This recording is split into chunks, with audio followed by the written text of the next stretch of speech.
Hello everyone, welcome to Mithila academy. मैं प्रमोद। कैसे हैं आप लोग? उम्मीद करता हूँ आप सब ठीक होंगे।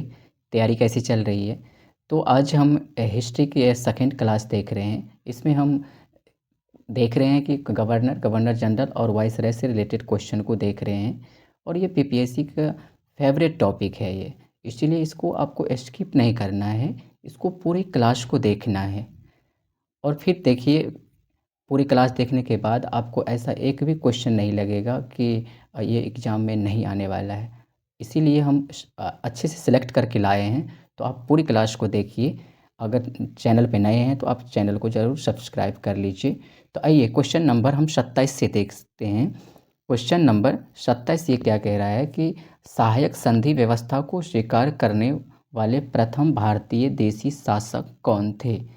तो ये सहायक संधि को लॉर्ड वेलेजली के द्वारा लाया गया था। लॉर्ड वेलेजली का शासनकाल आपको 1798 से लेकर के 1805 तक रहता है। तो इसी के दौरान एक सहायक संधि लाया गया।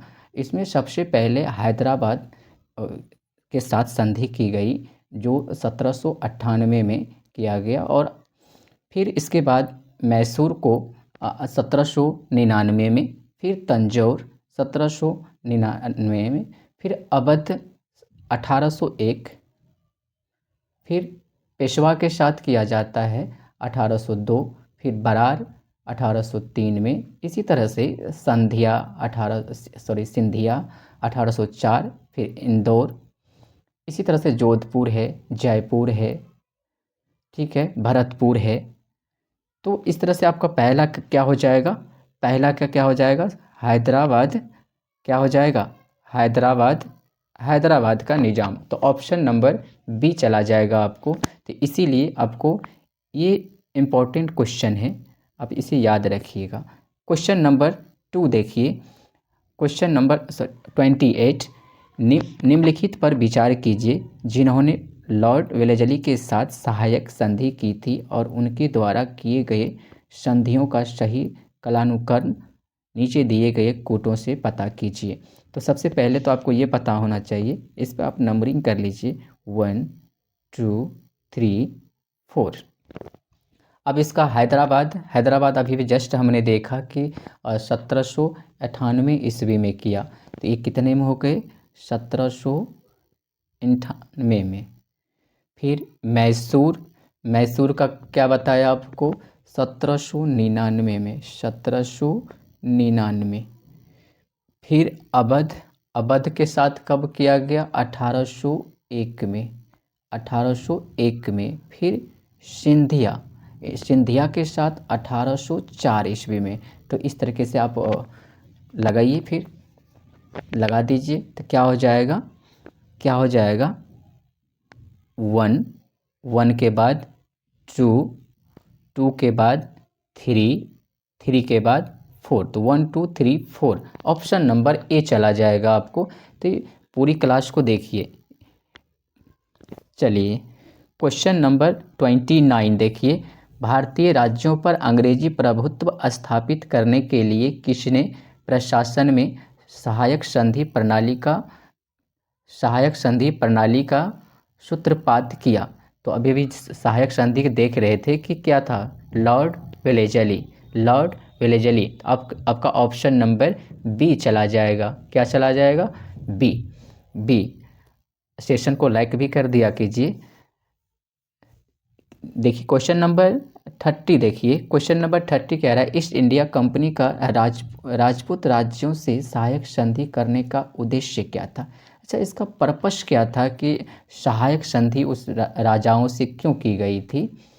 तो शत्रुओं, आप देखिए ऑप्शन क्या कह रहा है। शत्रुओं के विरुद्ध सैनिक सहायता प्राप्त करना, मराठा पिंडारी आक्रमण से इन राज्यों की सुरक्षा करना, खिराज के रूप में धन प्राप्त करना, अंग्रेजी की प्रभुसत्ता स्थापित करना। क्या हो जाएगा इसमें से? तो देखिए, इसमें से मेन उद्देश्य जो है, लगभग में सब तो सही है, लेकिन इसमें मेन उद्देश्य क्या है? डी, कि अंग्रेजी प्रभुसत्ता स्थापित करना इसका उद्देश्य था। मेनली सहायक संधि में ये किया गया कि राजाओं से उम्मीद किया गया कि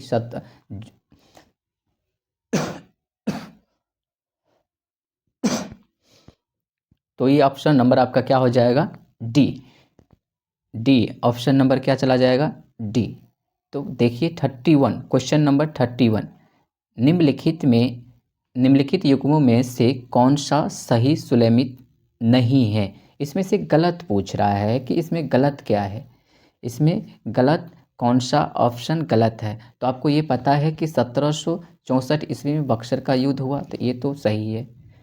सहायक संधि अभी अभी जस्ट देखा हमने कि सहायक संधि भाई ये 1863 कैसे हो जाएंगे, क्योंकि वेलेजली द्वारा लाया गया, तो वेलेजली का कार्यकाल तो 1798 से 1805 में थे। तो इसका मतलब ये तो गलत हो गया। फिर ये गलत हो गया आपका। भारत में ईस्ट इंडिया कंपनी का एकाधिकार 1833 ईस्वी में, ठीक है, ये सही हो जाएगा आपका। ब्रिटिश नागरिकों एवं कंपनियों के लिए भारत में व्यापार खोला जाना, ये भी सही है। तो आपका ऑप्शन नंबर बी गलत हो जाएगा और क्वेश्चन के हिसाब से ऑप्शन नंबर बी आपका सही हो जाएगा। ठीक है, चलिए क्वेश्चन नंबर 32। उस समय जब नेपोलियन की शक्ति के सामने यूरोप में साम्राज्य धाराशाही हो रहे थे, नीचे लिखे गवर्नर जनरल में से किस एक ने भारत में ब्रिटिश पताका फहराए रखी? तो इसका ऑप्शन का कमेंट में आंसर करिए आप लोग भी। तो क्या हो जाएगा? ऑप्शन नंबर सी चला जाएगा आपका, लॉर्ड वेलेजली। क्वेश्चन नंबर 33, आंग्ल नेपाल युद्ध किसके शासन काल में हुआ? तो आपको पता है कि आंग्ल नेपाल युद्ध जो है ये 1814 से 16 के बीच में होती है। ये युद्ध जो है ख़त्म कब होता है? जब सुगौली की संधि के तहत 1815 ईस्वी में ये सुगौली की संधि की गई थी, लेकिन इसका अनुमोदन 2 मार्च 1816 ईस्वी को हुआ। ठीक है, अनुमोदन कब हुआ? 1816 में। संधि कब की गई? 1815 ईस्वी में, 2 दिसंबर 1815 ईस्वी को। ठीक है, तो क्या हो जाएगा? उस समय में 15, इसका मतलब इसका कार्यकाल कब तक रहा? कब से कब तक रहा? बताइए, कब से कब तक रहा? क्या हो जाएगा? जल्दी से आंसर करिए जल्दी से। तो लॉर्ड हेस्टिंग्स हो जाएंगे। क्या? लॉर्ड हेस्टिंग्स हो जाएंगे। चलिए ये देखिए, सुगौली की संधि कब की गई? 1815 ईस्वी में। 1815 ईस्वी में। कब? 1815 में। ये तो बहुत इजी क्वेश्चन है। आ जाइए क्वेश्चन नंबर 35 में देखिए, इसमें कह रहा है सुलेमित नहीं है।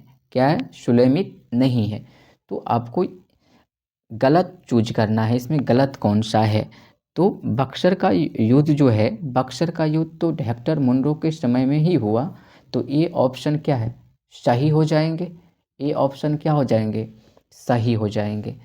तो ये तो सही हो गया, हमें गलत चूज करना है ना। लॉर्ड हेस्टिंग्स, आंग्ल नेपाल युद्ध, ये भी ऑप्शन आपका सही हो गया। अभी जस्ट देखा ना हमने, लॉर्ड वेलेजली। चतुर्थ आंग्ल मैसूर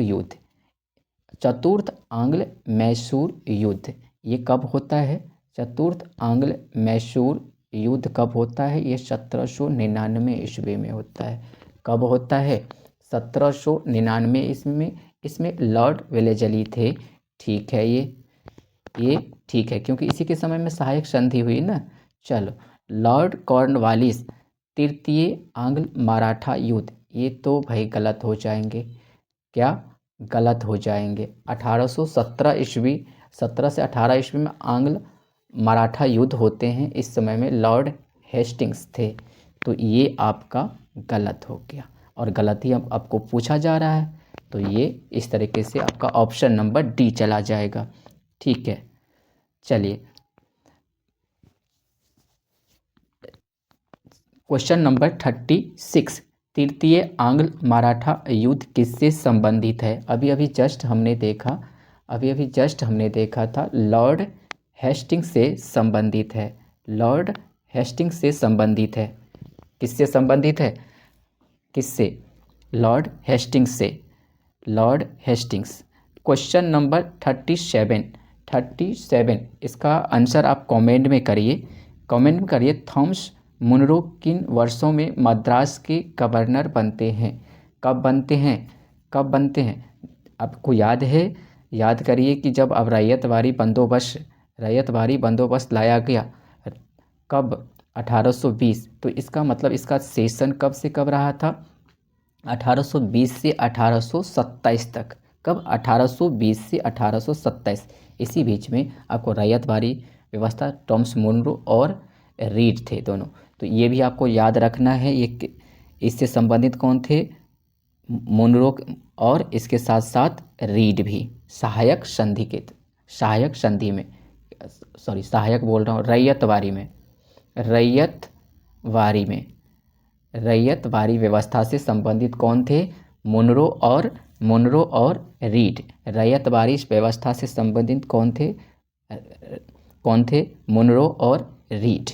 चलिए क्वेश्चन नंबर 38, तथाकथित कुशासन के आधार पर किस गवर्नर जनरल ने मैसूर राज्य के प्रशासन को ले लिया?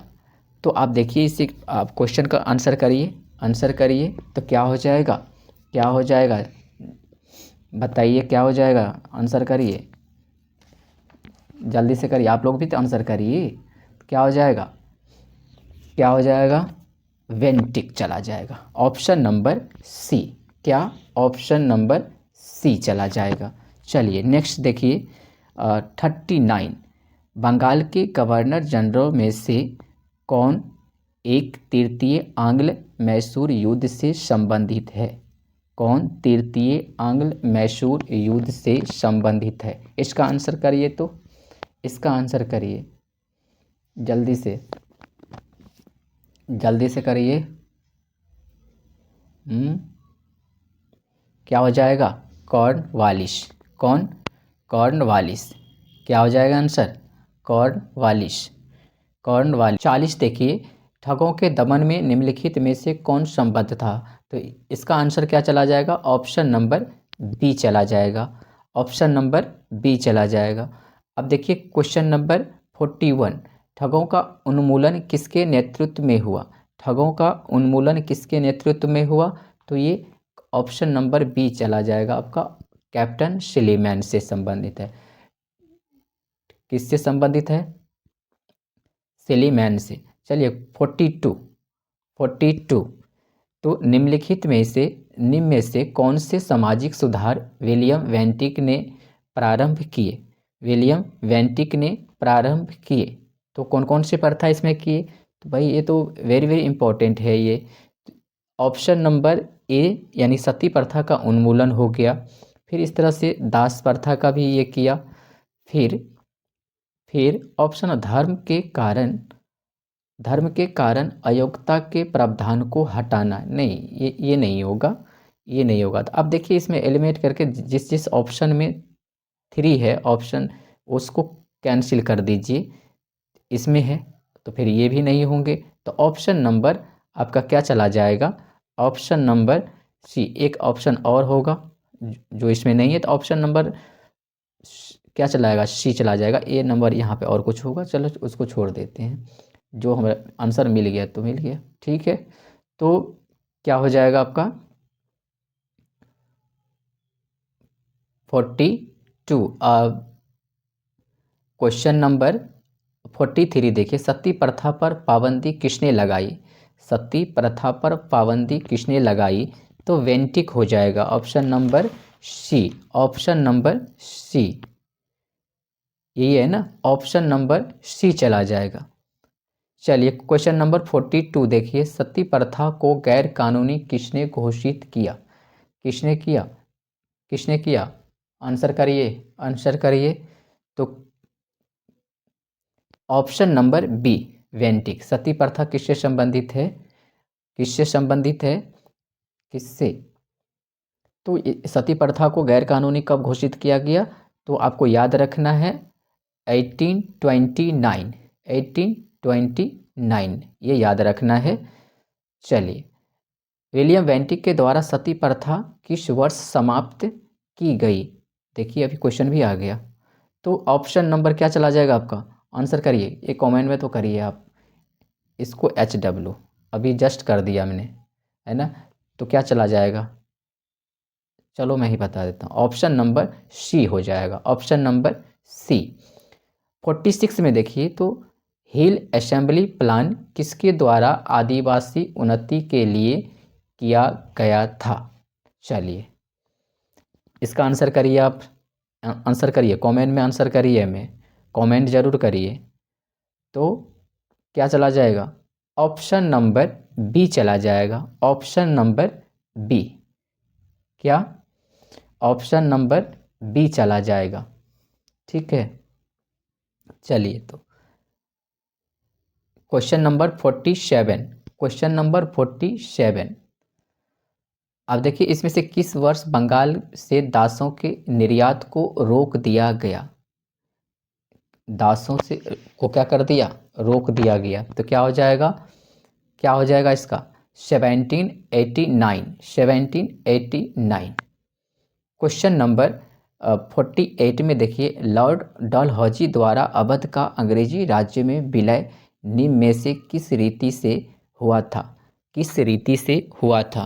तो बताइए, बताइए। अवध, अवध का, तो अवध का जो विलय हुआ था उसमें कुशासन हो जाएगा। क्या हो जाएगा? कुशासन के कारण। किसके कारण? कुशासन के कारण। ठीक है, क्योंकि उस समय में अवध का नवाब कौन थे? वाजिद अली शाह थे। कौन थे? अवध का नवाब कौन थे? वाजिद अली शाह थे। इसमें फरवरी 1856 ईस्वी में अवध का जो अंग्रेजी राज्य में मिला लिया गया।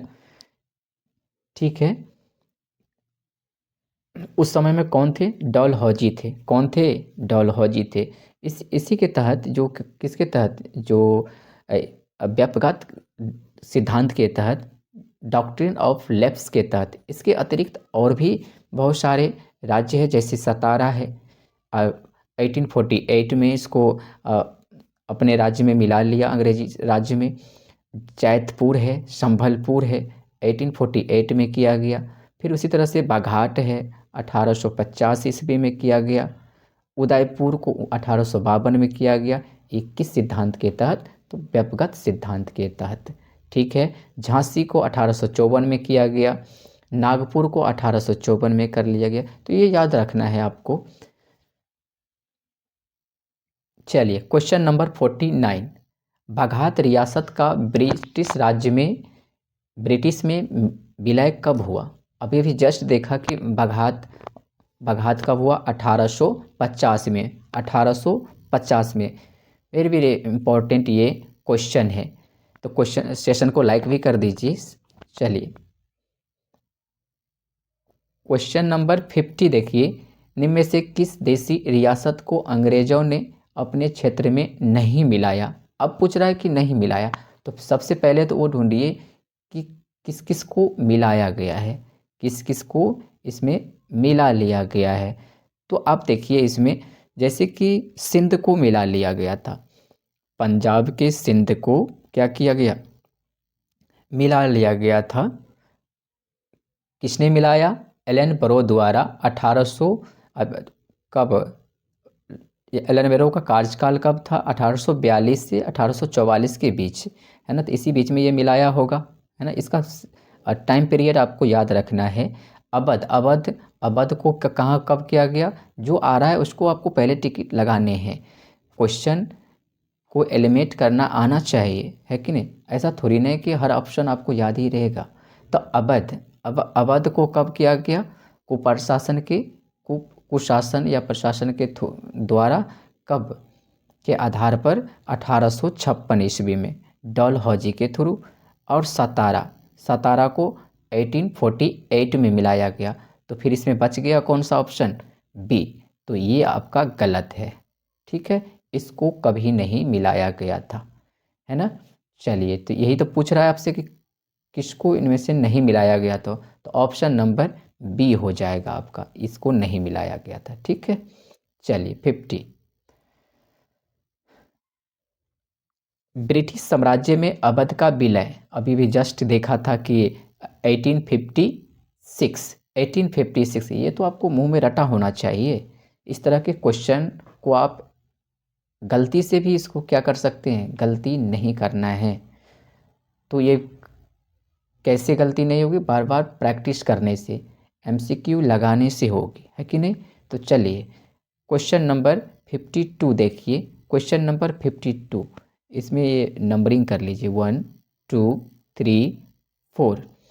विलय का सिद्धांत के तहत डॉक्ट्रिन ऑफ लैप्स के जिसको कहते हैं, निम्नलिखित राज्यों के विलय पर विचार कीजिए और उन्हें कालानुक्रम व्यवस्थित कीजिए। तो अभी अभी जस्ट देखा था हमने कि सतारा को कब किया गया था विलय, कब किया गया था, जल्दी से बताइए। सतारा को 1848 में। कब? झांसी को कब किया गया था, जल्दी से बताइए। झांसी को 1854 में। कब किया गया था? 1854 में। और बाघाट को कब किया गया था? 1850 में।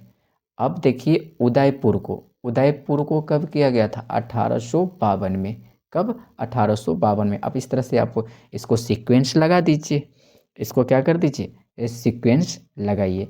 तो क्या हो जाएगा, जल्दी से सीक्वेंस लगाइए। तो सबसे पहले तो क्या हो जाएगा ये, 1 के बाद 3, 1 के बाद 3, एक ही ऑप्शन में है 1 के बाद 3। इस तरीके से आपको ज़्यादा दिमाग नहीं लगाने हैं, ऑप्शन नंबर सी लगा देने हैं और आ जाने हैं। चलिए क्वेश्चन नंबर 53, अब इसको देखिए। ये कह रहा है सुलेमित, यानी का मतलब है कि सही कौन सा है, सही कौन सा है। तो भाई सतारा का विलय 1848 में हुआ, तो 49 क्यों दिया है, 49 क्यों दिया है ये, इसको कट कर दीजिए, इसको भगाइए। पंजाब का विलय, अब देखिए सिंध, अब उसका एलन बैरो का कार्यकाल था 42 से 44 के बीच में, तो 48 में कहाँ से आ जाएगा, 48 में कहाँ से आ जाएगा, आएगा नहीं, तो ये भी गलत हो जाएगा। इस तरह से आपको एलिमेंट थोड़ा सा सोचना पड़ेगा, है ना। इस तरह के क्वेश्चन को जरूरी नहीं कि हमें हर चीज़ याद ही हो, है ना। अवध का विलय, ये कुश शासन के आधार पर तो इसी को न विलय किया गया था, तो ये आपका सही हो जाएगा।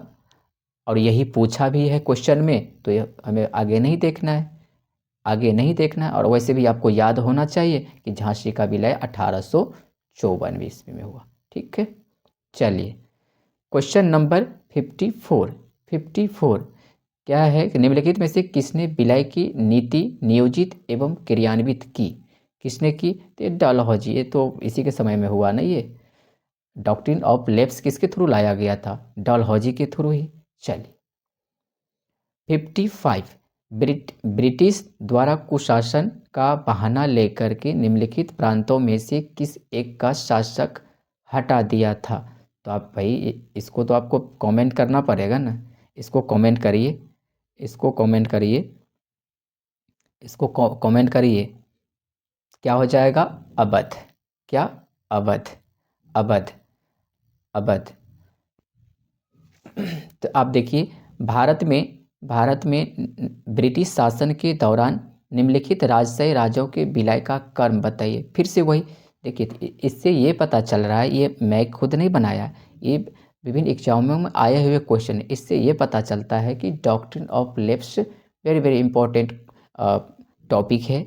सहायक संधि, सब्सिडरी अलायंस, ये वेरी वेरी इंपॉर्टेंट टॉपिक है, तो इसको इग्नोर नहीं करना है। PYQ लगाने से यही तो हमें समझ में आती है कि हमें क्या पढ़ना है, क्या छोड़ना है। तो अब देखिए इसमें अभी भी जस्ट देखा था कि झांसी को कब विलय किया गया है। झांसी को अब जितने बार लगाएंगे तो आपका रिकॉल होता रहेगा, है कि नहीं, खुद ब खुद याद हो जाएगा। 1854 में। कब? 1854 में। और संभलपुर कब? 1849 में। कब? और सतारा 1848। तो अब इस तरीके से क्या हो गया, नीचे से ऊपर की तरफ सीक्वेंस कर दीजिए। तो 1 2 3 3 2 1, 3 2 1, 3 2 1 क्या हो जाएंगे? 3 2 1 क्या हो जाएगा? 3 2 1, 3 2 1। अब देखिए 57 में देखिए डलहौजी की विलय नीति का प्रथम शिकार निम्नलिखित में से कौन हुआ? तो कौन हुआ था इसमें? तो इसमें तो आपको इजी है ये। क्या हो जाएगा? जल्दी से बोलिए, क्या हो जाएगा? क्या हो जाएगा? जल्दी से बताइए। सतारा क्या हो जाएगा? अभी जस्ट देखा था ना हमने 1848 में। तो आप कमेंट में ज़रूर करिए क्वेश्चन का आंसर। ठीक है, अब देखिए 58 में डलहौजी की व्यापक सिद्धांत डॉक्ट्रिन ऑफ लैप्स के अंतर्गत विलय किया गया प्रथम राज्य। फिर से वही पूछ रही है। अब देखिए इसकी लैंग्वेज चेंज हो रही है, लेकिन आंसर हमारा वही हो जाएगा, डी। क्या हो जाएगा? डी। चलिए, जेम्स एंड्रयूज रैम्यो भारत के किस गवर्नर जनरल का वास्तविक नाम था? बताइए, जल्दी से बताइए आंसर, कमेंट करिए। और अगर सेशन को आप लाइक नहीं किया, ज़रूर लाइक करिए, इसको शेयर भी करिए। और आप में से किसी ने अगर चैनल को सब्सक्राइब नहीं किया तो सब्सक्राइब भी कर दीजिए, है कि नहीं?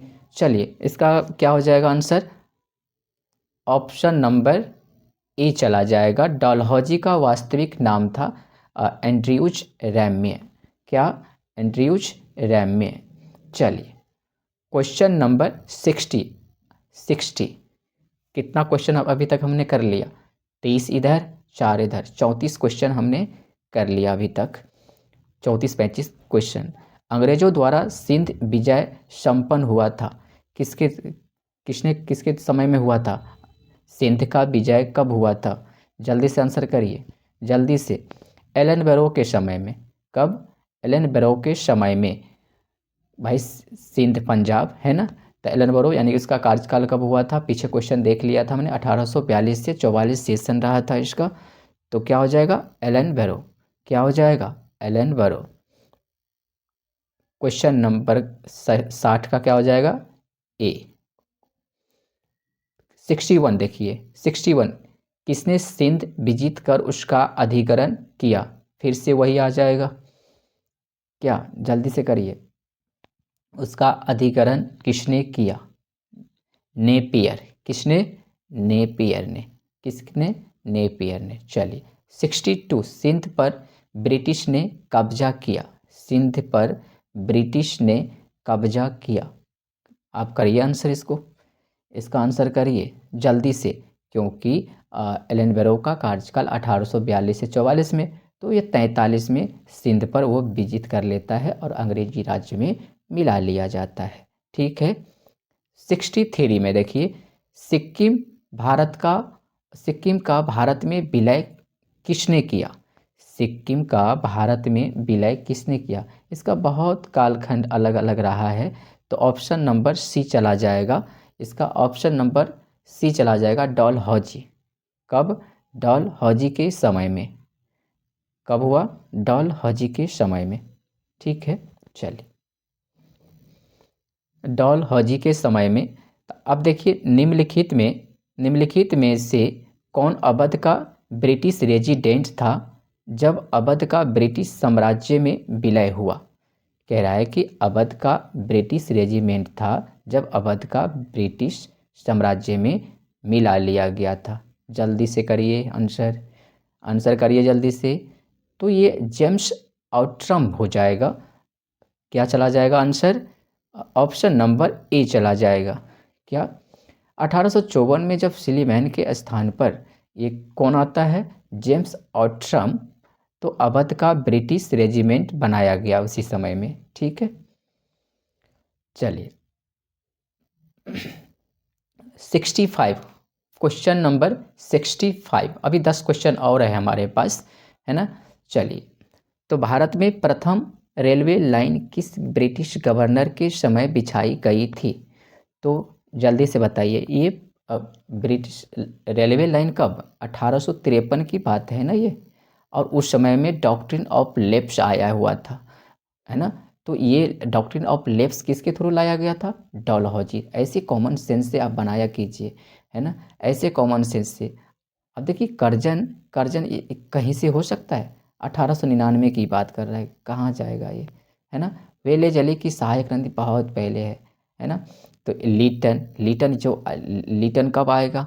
बाद में आएगा ना, इसके बाद। चलिए, तो अब क्या चला जाएगा? Option number A.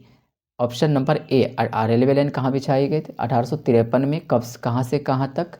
अब पहली रेल कहाँ से कहाँ तक चली थी? थाने से बम्बई से थाने के बीच, बम्बई से थाने के बीच। तो चलिए, ऑप्शन नंबर ए क्या हो गया? Option number A. 66 में देखिए, भारत में प्रथम रेल लाइन का निर्माण किन नगरों के बीच हुआ? देखो यहाँ पर क्वेश्चन भी आ गया, क्वेश्चन भी आ गया। अभी भी देखा था, बम्बई से थाने के बीच चली थी ये ट्रेन। चलिए, और भारत में पहली रेलवे लाइन कब शुरू हुई? अभी भी जस्ट देखा था हमने, 1853। इसमें तो आपको आंख मूंद करके हमें आंसर करना है इसका। अब इसका कमेंट में ऑप्शन नंबर ए करिए, तो ऑप्शन ए आपको कमेंट करना है हमें। चलिए, 68 में देखिए, किस कंपनी ने सर्वप्रथम भारत में रेल यात्रा प्रारंभ की थी? किस कंपनी ने, किस कंपनी ने? तो ऑप्शन नंबर बी चला जाएगा, ये आपको याद रखना है, ग्रेट इंडियन पेनिनसुला रेलवे। 69 में देखिए कि ब्रिटिश भारतीय राज्य क्षेत्र का अंतिम प्रमुख विस्तार हुआ था। ये ब्रिटिश, तो इसमें में किसके समय में हुआ था? किसके समय में हुआ था? जल्दी से आंसर करिए। तो ये जल्दी से करिए, डफरिन के समय में हो जाएगा ये। डफरिन के समय में 1885 ईस्वी में तृतीय आंग्ल बर्मा युद्ध होता है। इसी के तहत 1 जनवरी 1886 ईस्वी को संपूर्ण वर्मा को, पूरे वर्मा को ब्रिटिश भारत में मिला लिया गया। ठीक है, चलो। 70 पब्लिक वर्कर्स डिपार्टमेंट को 1845 से 55 के दौरान स्वरूप देने वाले कौन थे? जल्दी से आंसर करिए, आंसर जल्दी से करिए। तो ऑप्शन नंबर ए चला जाएगा आपका, ऑप्शन नंबर ए चला जाएगा। आप लोग सेशन को लाइक नहीं कर रहे हैं, अब गलत बात है। सेशन को लाइक करिए और कमेंट में ज़रूर आंसर करिए, है ना। ठीक है। 71 विधवा पुनर्विवाह, वेरी वेरी इंपॉर्टेंट क्वेश्चन है, बीपीएससी का फेवरेट है ये। तो विधवा पुनर्विवाह अधिनियम किसके शासन काल में क्रियान्वित किया गया? आप देखिए, इसमें दिमाग लगाइए आप, इसमें दिमाग लगाने हैं कि देखो, विधवा पुनर्विवाह अधिनियम 1856 ईस्वी की बात है। क्या 1856 ईस्वी की बात है? ठीक है। तो इस समय में कौन थे? तो इसी के आसपास आपको पता है कि 1857 का विद्रोह भी होता है। तो आप दिमाग लगाइए, दिमाग लगा सकते हैं। चलिए, तो क्या हो जाएगा, क्या हो जाएगा, क्या हो जाएगा? Canning, Lord Canning. क्या? Lord Canning. इससे पहले डलहौजी थे, इससे पहले क्या थे? डलहौजी। चलो 72, क्वेश्चन नंबर 72। 1 नवंबर 1858 को महारानी विक्टोरिया का घोषणा पत्र इलाहाबाद में पढ़कर सुनाया था। तो भाई अभी 56 में सिलीमैन है, तो 58 में भी अभी सिलीमैन ही है, सॉरी क्या, कैनिन ही है, सिलीमैन बोल रहा हूँ मैं, सॉरी, कैनिन। ठीक है, ये है ना ऑप्शन नंबर बी। तो जब 56 में है ये, तो 58 में भी अभी वही है। ठीक है ये। चलिए, क्वेश्चन नंबर 73, निम्न में से कौन एक भारत का वाइसराय था? वाइसराय था जब 1857 की क्रांति हुई, उसके बाद तो 57 के समय में तो कैनिन थे। उसके बाद जब एक्ट लाया गया 1858, तो उसके थ्रू गवर्नर जनरल के स्थान पर वाइसराय नाम दिया गया। तो उस समय में इसको प्रथम वाइसराय किसको, लॉर्ड कैनिंग हो जाएंगे। क्या, लॉर्ड कैनिंग हो जाएंगे। ठीक। अब देखिए 1 नवंबर 1858 को महारानी विक्टोरिया का घोषणा पत्र पढ़कर सुनाया था कैनिंग ने। कहाँ पे, इलाहाबाद में। इलाहाबाद में, कहाँ पे, इलाहाबाद में। क्या, इलाहाबाद में। ठीक है, चलिए ये स्किप नहीं करना, ये सारे क्वेश्चन इंपॉर्टेंट है। तो आप यहाँ पे देखिए